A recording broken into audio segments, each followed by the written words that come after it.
Спустя пару месяцев я наконец добрался до того момента, чтобы собрать в кучу все полезные отрезки Squadron 42, которые были показаны на ситконе. Здрасте, господа! Сегодня будет мало моих слов, но больше кадров. Поэтому смотрите, но перед этим обязательно сходите и подпишитесь на нашу телегу, если вы еще этого не сделали. Ссылки в описании. Плюс, конечно, к этому видео мы подложим и тот 9-минутный слив геймплея и вообще в целом видео Squadron 42, которое утекло еще пару месяцев назад. Напомню, что конкретно на нашем канале был сегмент 7-минутный. Поэтому просто для разнообразия наслаждайтесь и приятного просмотра.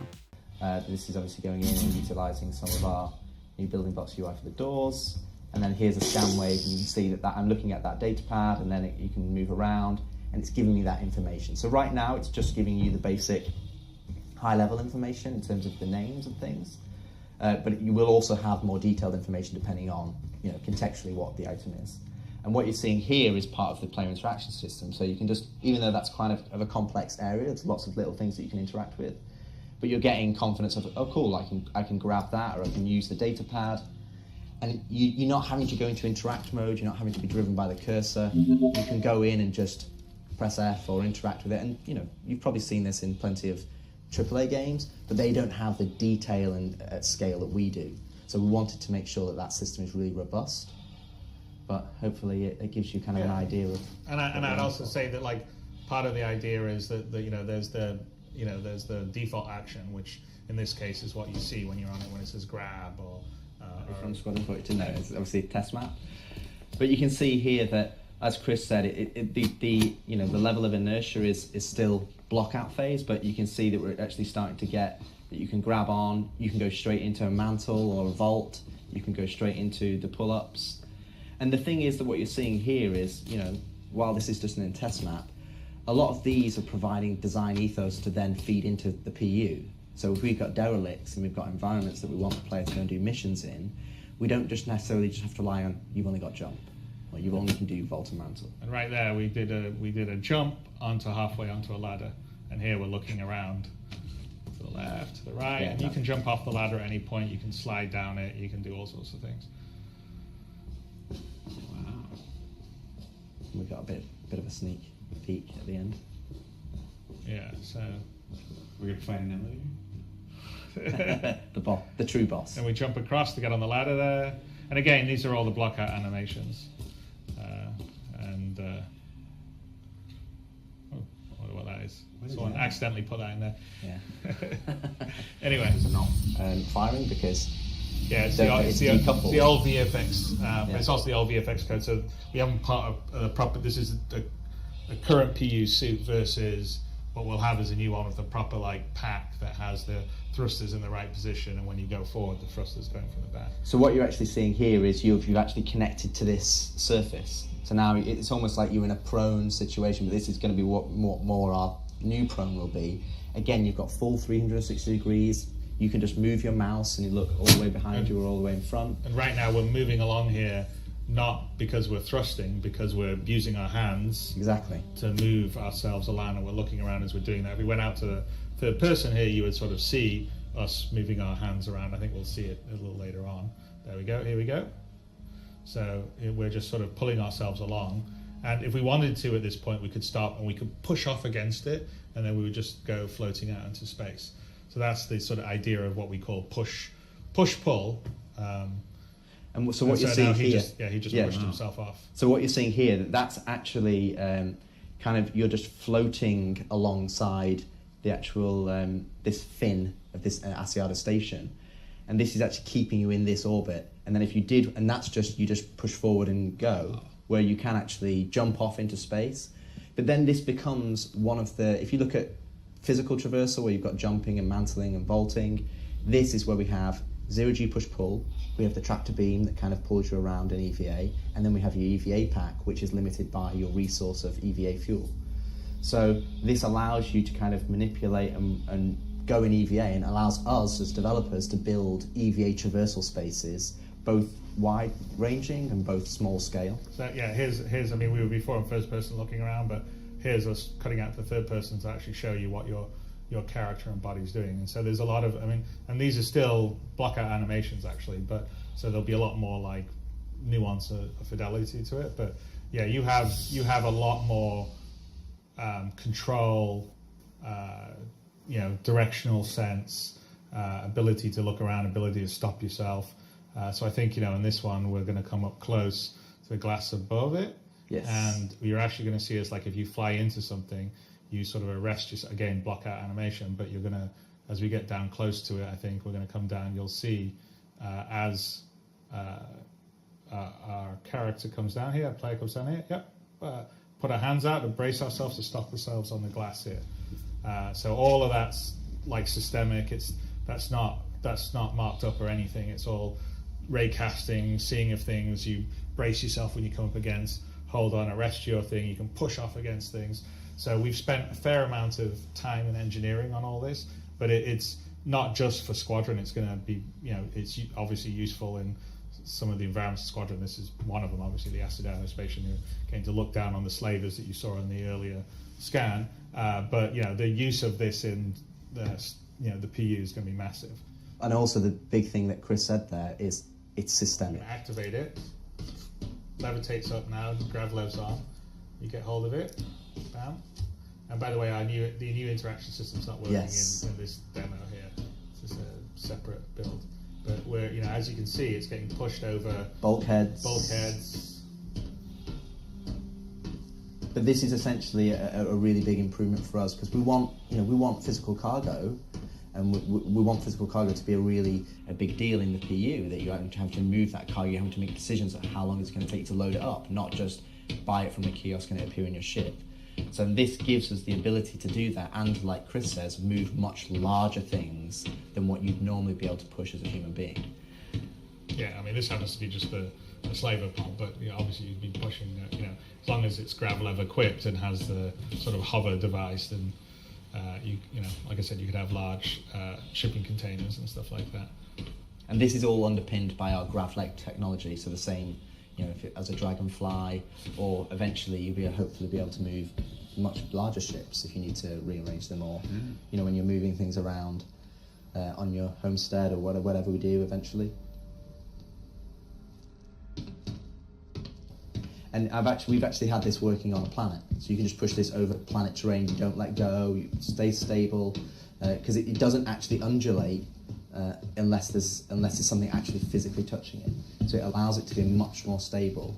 And what we want to do for your cargo loading is that we'll use a system similar to the cargo grid, that you'll be able to snap things on top of it. So if you have a flat platform, you'll be able to snap cargo boxes onto it so they won't fall off.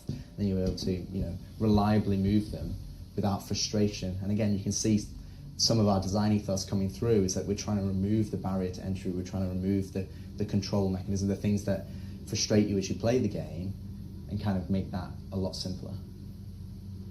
I see this and all I can think about is Spock and the photon That's the torpedo. next old HUD. Yeah. Earlier we were showing the old HUD. So we've done a scan here. That's also the old point of interest, because the point of interest will be just points. Yeah. But basically, we've done a scan. We've got some points of interest that are, multiple 10Ks away. And you can see the distance there. It says 13,000 kilometers on the right-hand side.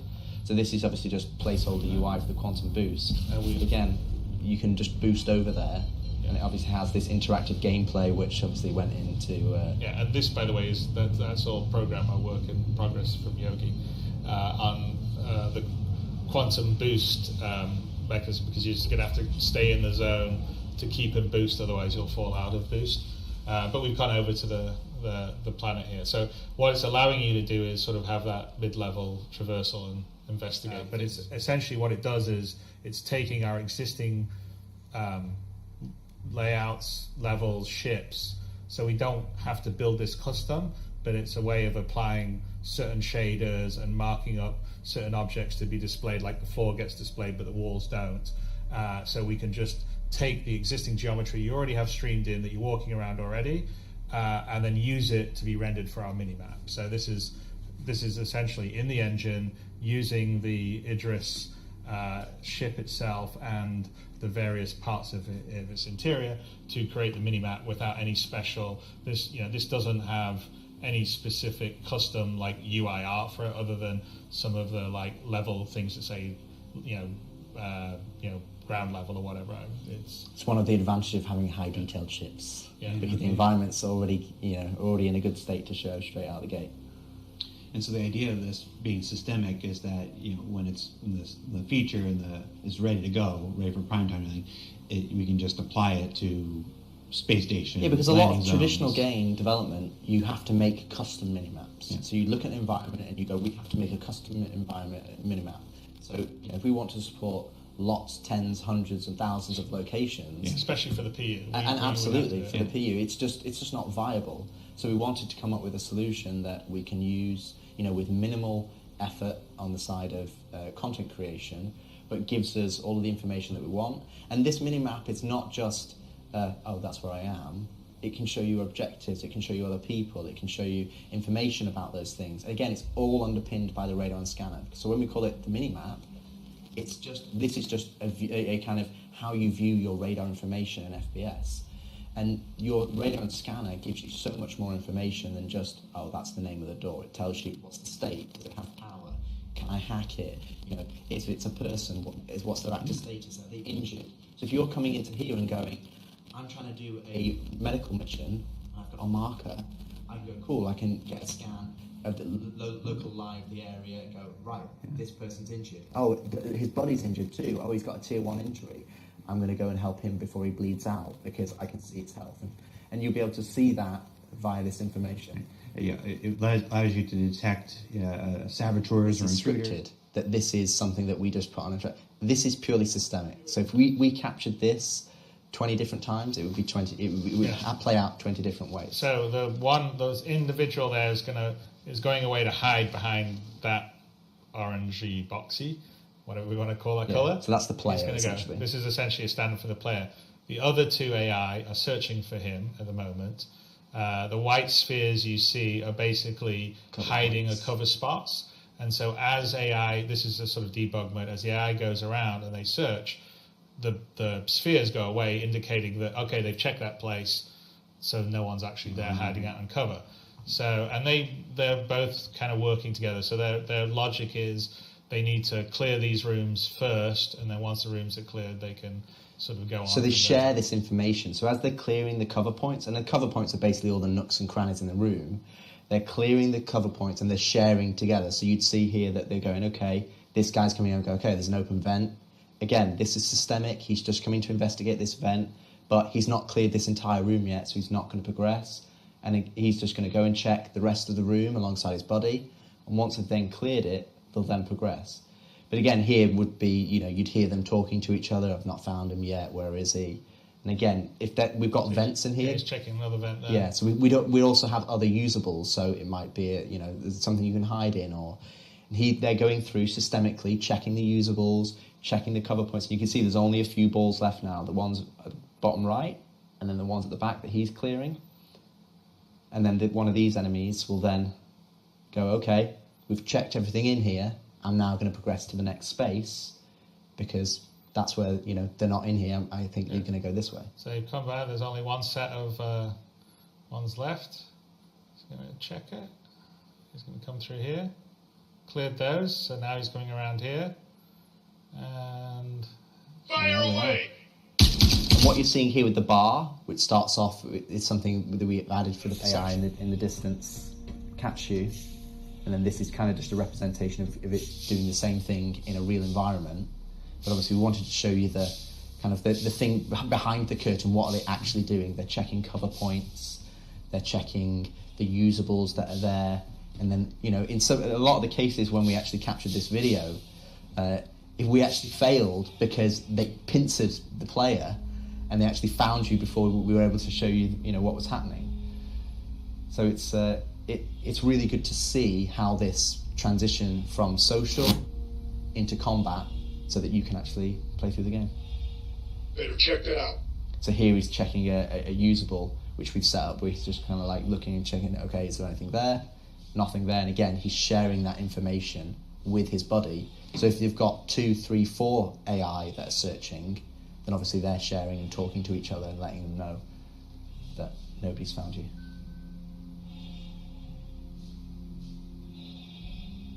You may not be able to see them, but you're going to know they're out there looking for you. And if you stay in the same place for too long, they will find you. Yeah, so you can see the one in the background is actually looking over one of the vents, one of the railings, should I say, and then I think the Ross, who captured all these videos, I think he takes a bit of revenge. And again, not scripted. It's systemic. They understand all the hiding places. This is their station. They understand the hiding places. They understand where to look, and they just go through. So you can drop these enemies in any environment, and they will play out like this. But obviously, the choices that they make at runtime will be different. And this is where we have to make sure that the AI that we're working on, even though we're working on it in Squadron, it has to work for the entirety of Star Citizen in all the different environments, in all the different scenarios that you're putting. You can see it, and you can see the labels here. So we've got the defenders that kind of push to cover points. Then we've got the pusher who's kind of pushing towards you, and then we've got the strafer who is kind of like taking more of a wider angle. Now there are some similarities between all the behaviors, but it depends on what happens. So whether they go to cover, a pusher, for example, can still go from cover to cover. A defender can still go to cover. So it's not like you've got these binary choices. It's about weighting the different choices throughout the behavior so that the AI provides something different, but also applies pressure to you as a player so that you're having to react to the AI. Right now, our current AI, you basically get the jump on them and you can just take them all out. And they roll the dice they don't always become defenders or always become pushers or strafers. It can be random every time, so the combat experience is different. So you might all be pushers and they might all be defenders, but the way it works is if one of them rolls a defender, then the weight for them to roll another defender is lower. So essentially here you can see here that he's getting tagged a lot just because we want to show you the behaviours themselves rather than get taken out. So he's being a bit more aggressive than you probably would be able to.